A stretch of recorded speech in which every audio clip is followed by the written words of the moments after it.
Dear students, Buchberger algorithm को हमने define भी किया, उसके साथ हमने उसकी दो एग्जांपल्स भी की। आउटपुट जो हमारी इनपुट थी वो सिस्टम ऑफ पॉलिनोमियल्स था, आउटपुट जो थी वो ग्रबनर बेसिस थी। अगर आप उस बुक बर्गर एल्गोरिदम के स्टेप्स को देखें कि जब हम स्टाइलिश जी को डिफाइन करते हैं, कलेक्शन ऑफ ऑल पेयर्स को डिफाइन करते हैं, तो उसमें से हमें बाय द एल्गोरिदम हमने एक रैंडमली उसमें से एक पेयर को उठाना है। ठीक है, उस रैंडमली पेयर को उठाने के बाद उसका रिमाइंडर अगर 0 आ गया ठीक है, वरना उसका रिमाइंडर को भी सिस्टम में डाल के दोबारा सारा प्रोसेस रिपीट करना है।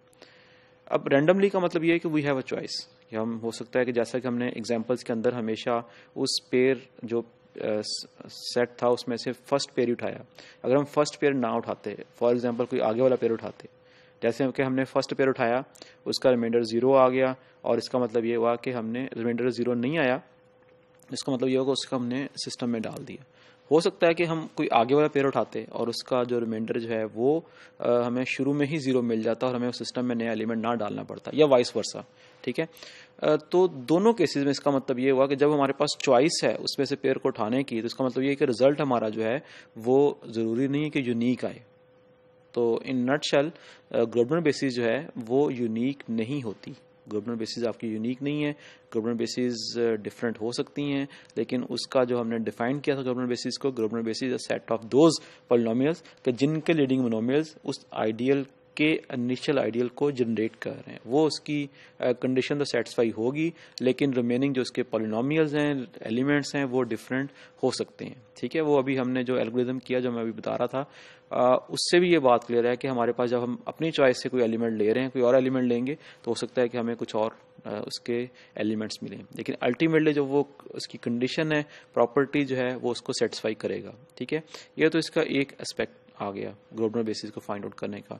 अभी हम इस वीडियो के अंदर या इसके बाद वाली वीडियो के अंदर बेसिकली ये चेक करना चाह रहे हैं कि क्या हम यूनिक फॉर्म में ग्रबनर बेसिस को फाइंड आउट कर सकते हैं कि नहीं कर सकते। ये हमारा टारगेट है। ठीक है, तो अभी हम स्टार्ट करते हैं। इसमें हम बेसिकली मिनिमल ग्रबनर बेसिस को डिफाइन करने जा रहे हैं। ग्रबनर बेसिस के बारे में तो हमें कंफर्म हो गया है, ग्रबनर बेसिस आपकी यूनिक नहीं होती, डिफरेंट हो सकती हैं। अभी हम मिनिमल की बात करते हैं कि मिनिमल किस प्रॉपर्टी को सेटिस्फाई कर रहा है।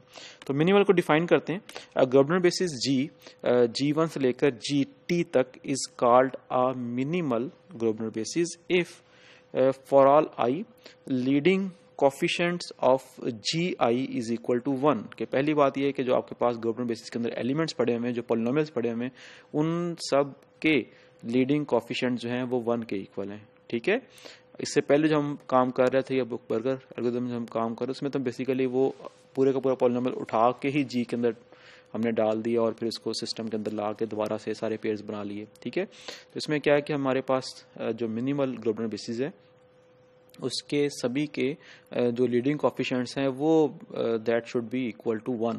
लीडिंग कोफिशिएंट वैसे बिग डील नहीं है, क्योंकि जब हम आइडियल की बात कर रहे होते हैं ना जनरेटिंग सिस्टम के अंदर, तो हमने फील्ड के एलिमेंट को हम इतना सीरियस इसलिए नहीं लेते क्योंकि फील्ड के एलिमेंट्स का कन्वर्स भी पड़ा हुआ है। मतलब फॉर एग्जांपल एक आपका पॉलिनोमियल है 2x+1, या कोई आइडियल जो 2x+1 से जनरेट हो रहा है, तो जो 2x+1 से जनरेट हो रहा है उसमें अगर मैं 2 से डिवाइड भी कर दूंगा तो वो x+1/2 x+1/2 से भी डिवाइड हो जाएगा, जनरेट हो जाएगा। तो लीडिंग जो कोफिशिएंट का 1 होना वो इतनी बड़ी डील नहीं है। वो आप किसी भी सिस्टम जनरेटिंग सिस्टम के अंदर लीडिंग कोफिशिएंट को 1 कर सकते हो। सिंपल ये है कि जो लीडिंग कोफिशिएंट्स हैं उनसे पूरे पॉलिनोमियल्स को डिवाइड कर दो तो लीडिंग कोफिशिएंट्स 1 बन जाएंगे। लेकिन मिनिमल की कंडीशन ये है कि मिनिमल ग्रबनर बेसिस के अंदर leading coefficient should be equal to 1।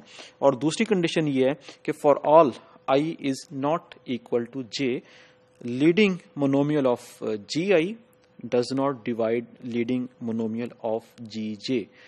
दो कंडीशंस हैं।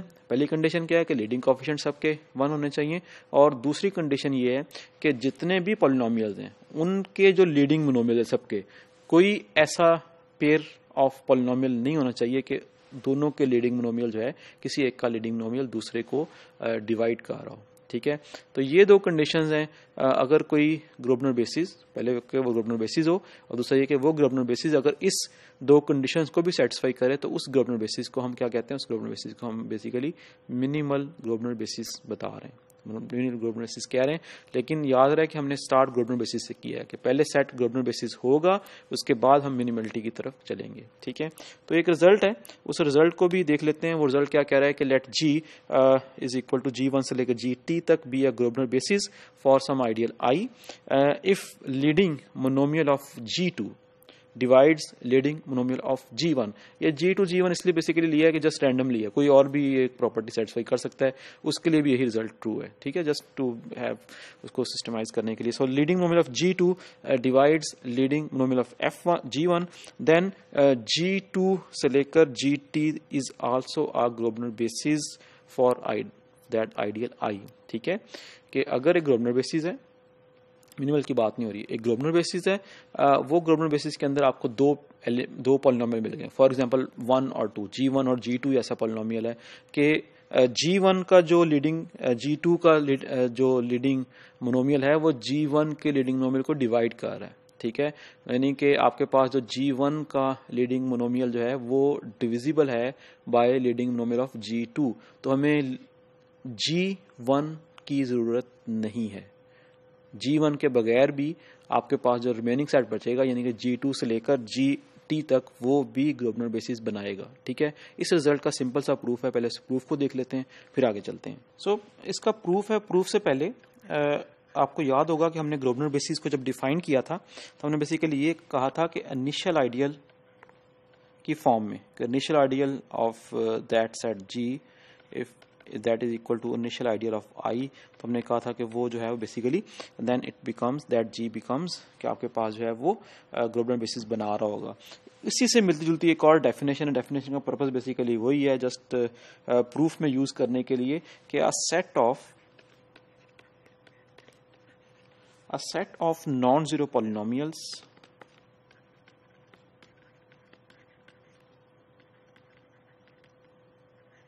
a set of non-zero polynomials G1 से लेकर GT तक जो है वो contained in some ideal I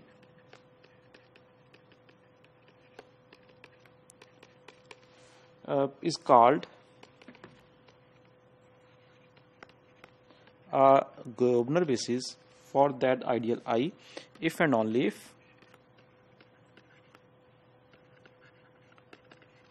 condition क्या है कि for all f in I such that कि ये f जो है ये नॉन जीरो है, देयर एग्जिस्ट का साइन है, देयर एग्जिस्ट सम I इन 1 से लेकर t तक, उन इंडिसेस में से आपके पास एक I इंडेक्स मिल जाएगा such that leading monomial of that GI will divide, मतलब ये वही डेफिनेशन है इनिशियल आइडियल वाली उस टर्म में, that leading monomial of f।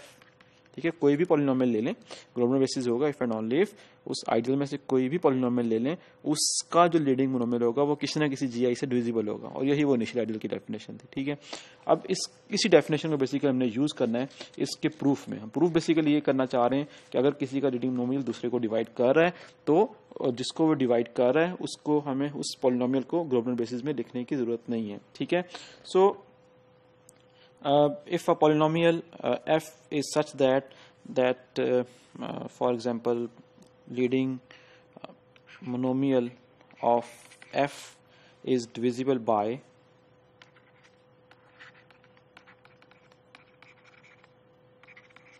leading monomial of G1, कि अगर आपके पास if you have some f, so if some polynomial f such that के लीडिंग मोनोमियल ऑफ f जो है वो डिविजिबल हो by leading monomial of G1 in the proof, then in the statement में क्या था कि लीडिंग मोनोमियल ऑफ G2 जो है वो डिवाइड कर रहा है लीडिंग मोनोमियल ऑफ G1 को। तो अगर कोई f है जिसको के leading monomial of G1 divide कर रहा है, तो बाय आवर स्टेटमेंट जो लेमा की स्टेटमेंट है उसके मुताबिक then this leading monomial of f जो है विल इट इज आल्सो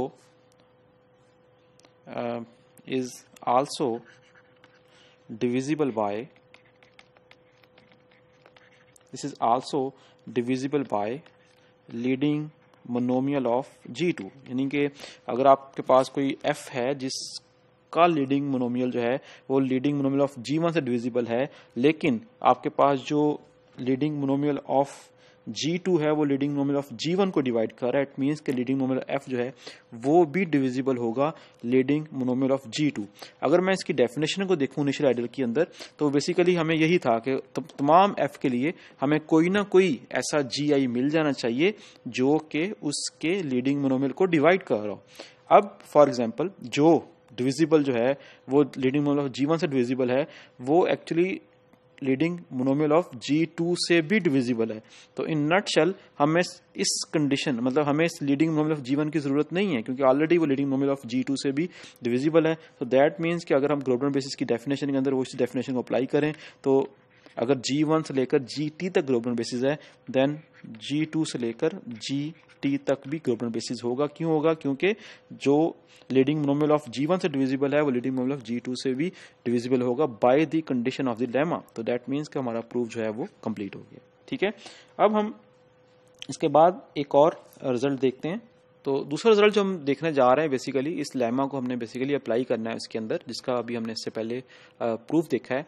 तो बेसिकली वो जो रिजल्ट है बेसिकली एक मैकेनिज्म है to find the minimal Grobner basis, कि अगर आपको ग्रोबनर बेसिस गिवन है तो उस गिवन ग्रोबनर बेसिस से आप मिनिमल ग्रोबनर बेसिस कैसे फाइंड आउट करोगे। इस लेमा तो ये बता रहा है कि अगर कोई किसी से डिविजिबल है तो उसको आप जो है वो के डिवाइड हो रहा है, ठीक है, छोटे वाली टर्म आपने रखनी है, बड़ी टर्म उसमें से निकाल देनी है, तो वो बेसिकली पूरे का पॉलिनोमियल निकल जाएगा।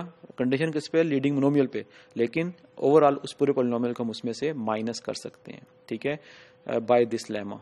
ठीक है, तो अब क्या है कि हम उस मैकेनिज्म को देखते हैं। मैकेनिज्म क्या है बेसिकली कि लेट G से लेकर G1 से लेकर GT तक बी अ ग्रोबनर बेसिस, हमें ग्रोबनर बेसिस गिवन है। To obtain a minimal Grobner basis from this Grobner basis G we eliminate all GIs, उन तमाम GIs को हम एलिमिनेट कर देंगे, for which there exist some J is not equal to I, though different indices, such that leading monomial of GJ divides leading monomial of GI। ठीक है, कि जिसको डिवाइड करा, यानी कि leading monomial of GI divide करा leading monomial of GI को, leading monomial of GJ जो डिवाइड करा लीडिंग मोनोमियल ऑफ GI को, तो बेसिकली हमने GIs को एलिमिनेट कर देना है। ऐसे सारे GIs को जिनके पीछे हमें कोई ना कोई ऐसा लीडिंग मोनोमियल मिल जाए किसी और GJ का जो उसको डिवाइड कर रहे हो, उन सब को हमने एलिमिनेट कर देना है। मोर ओवर दूसरी चीज ये करनी है कि जो रिमेनिंग GIs हैं उनको उनके लीडिंग कोफिशिएंट से डिवाइड कर देना है। रिमेनिंग GIs को उनके लीडिंग कोफिशिएंट ऑफ GI से डिवाइड कर देना। इससे होगा ये कि तमाम के लीडिंग कोफिशिएंट जो है 1 बन जाएंगे। तो मैंने इससे पहले भी बताया था कि कोफिशिएंट से डिवाइड करने से इसको जनरेटिंग सेट को कोई फर्क नहीं पड़ रहा होता, फील्ड के एलिमेंट्स को हम ऐसे कर सकते हैं। ठीक है, तो दैट मीन्स कि ये एक प्रोसेस है। सबसे पहले हमने उन GIs को एलिमिनेट कर देना है जो कि किसी भी दूसरे लीडिंग मोनोमियल्स ऑफ GJ से उनके लीडिंग मोनोमियल जो है वो डिविजिबल हो। ठीक है, और मोर ओवर सारे के कोफिशिएंट जो है वो हमने 1 कर देने। इस वीडियो के बाद इस रिजल्ट को अप्लाई करते हुए हम एक एग्जांपल करेंगे और एक और रिजल्ट करेंगे, फिर ये मिनिमम बेसिस जो है वो खत्म हो जाएगा।